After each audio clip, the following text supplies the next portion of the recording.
എടാ നീ നിന്റെ കുട്ടിക്കളി ഒന്നും അവിടെ കാണിക്കരുത്. ഇതിന്റെ കുട്ടികളൊക്കെ മാറി ഞാൻ ഇപ്പൊ ഭയങ്കര മെച്ചേർഡാണ്.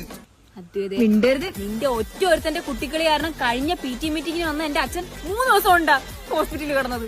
അതെന്തോന്നാ അവളച്ഛൻ PT മീറ്റിംഗ് വന്നപ്പോഴേ ഒരു ഫ്രൂട്ട് മേടിച്ചത്. ഫ്രൂട്ട് മേടിച്ചിട്ട് ഞാൻ തറയിട്ട് ചാടി പൊട്ടിച്ചു.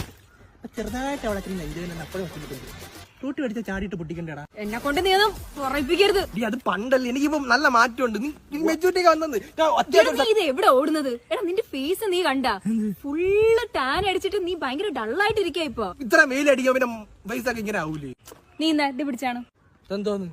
എടാ ഇതാണ് ലൂക്കയുടെ ഫേസ് ക്രീം. ഇത് യൂസ് ചെയ്താൽ നമ്മളെ ഫേസിലുള്ള ഡാർക്ക് സ്പോട്ട്സ് ടാനും എല്ലാം മാറും. എടാ അവരിൽ ഈ ക്രീം മാത്രമല്ല, അവരിൽ ലൂക്കയുടെ അലവര ജെല്ലുണ്ട്, ഫേസ് വാഷ് ഉണ്ട്. നീ ഇങ്ങനെ കുട്ടിക്കളി കളിച്ച് നടക്കാതെ ഇതൊക്കെ ഒന്ന് യൂസ് ചെയ്യും. സമയം കൊള്ളാം, ഞാൻ യൂസ് ചെയ്യാമേ. ഇപ്പൊ സമയം ഇത്ര അർജന്റ് ആയിട്ട് എവിടെ പോണ്ടോ? സ്കൂളിട്ട് ഉള്ളത് കാറ്റ് കളിക്കാനുള്ളത് ടീം പിടിച്ചെടുത്തിരിക്കുക.